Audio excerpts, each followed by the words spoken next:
Hi, my name is Jeff. Welcome back to my workshop. Today we're going to be weathering the Copper Range Railroad 2-bay hopper that we built in my last video. There'll be a link to that video in the description.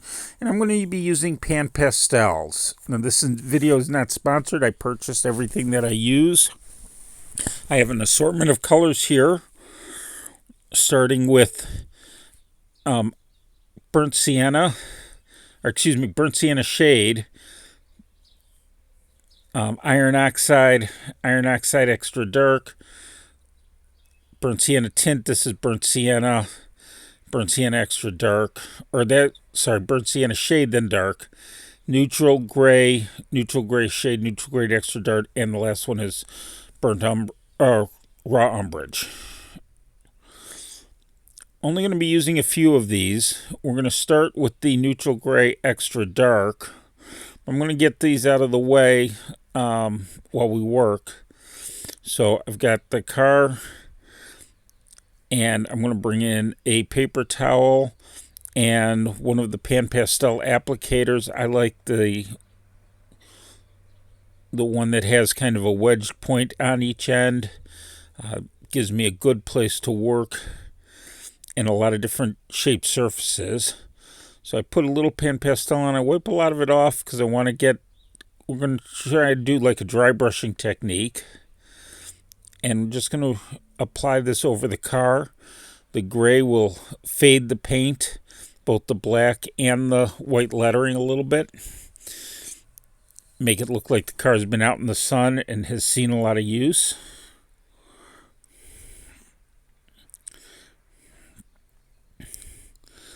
And we're going to do this on all four sides.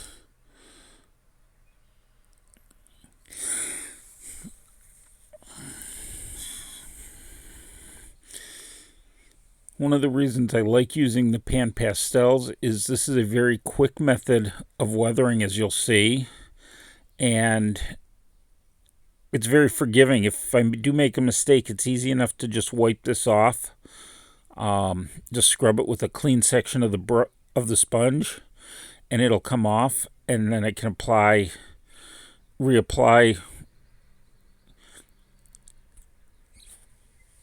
the Pan Pastel, or apply a different color as the need may be.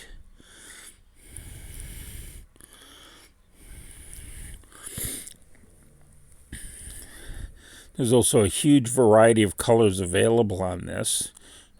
While I'm doing this, I also want to make sure I get the top edge.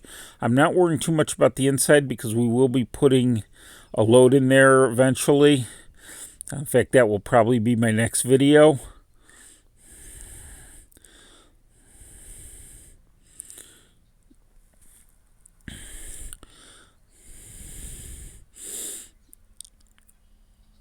If you have questions on what I'm doing or how I'm doing this, please make sure you leave that in the comments.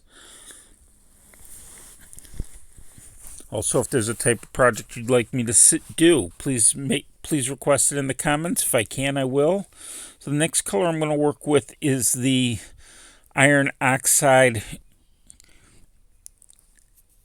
and that we're going to use to create the look of older rust on the car. So I'm going to wipe off the sponge, get a lot of the gray off. I'm just applying this to the tip of the applicator because I want to get along the top edge without it overflowing too much.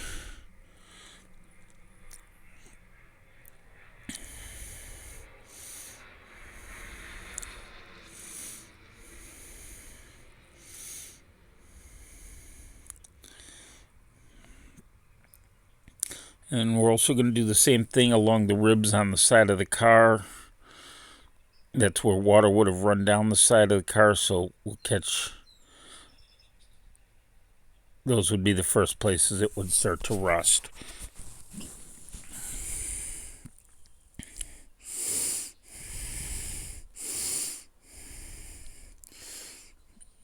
We also want to make sure we get the end posts and any of those metal uprights along the end of the cars as well.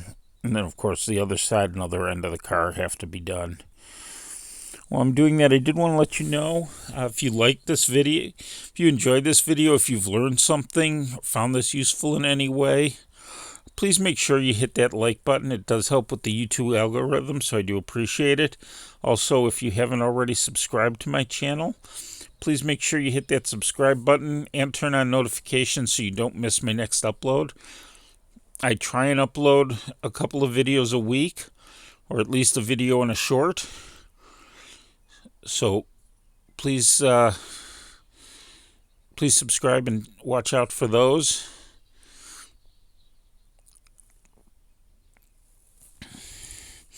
And as I said, let me know if there's something you'd like to see, a project you'd like to see me do.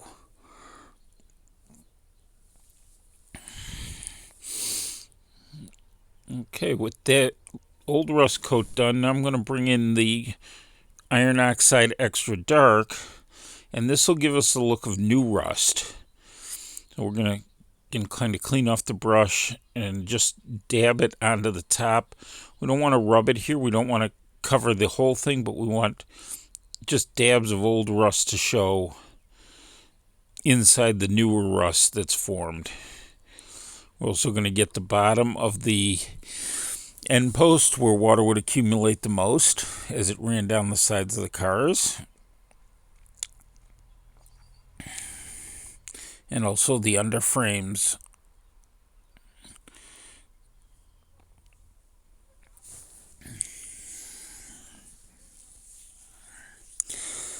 The key here is to work until it's got the look you want.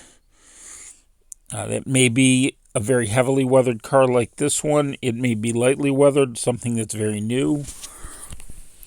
If you're doing a prototype car, if you've got photos of the car, you can try work to match the weathering on that car.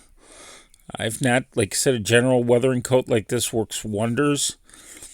Okay, with the rust done, we're going to bring in, this is the burnt sienna, and we're just going to dab some on the trucks.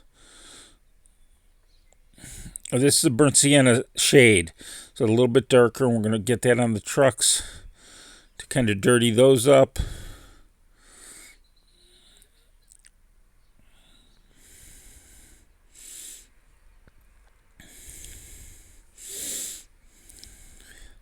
And also get a little bit on the bottoms of the car where dirt would have been kicked up by the wheels as it rolled down the track.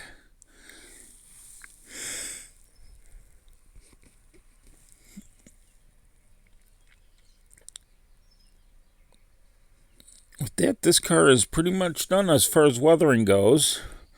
I think it turned out looking very well and is ready to get a carload and to start hauling or for the Copper Range Railroad.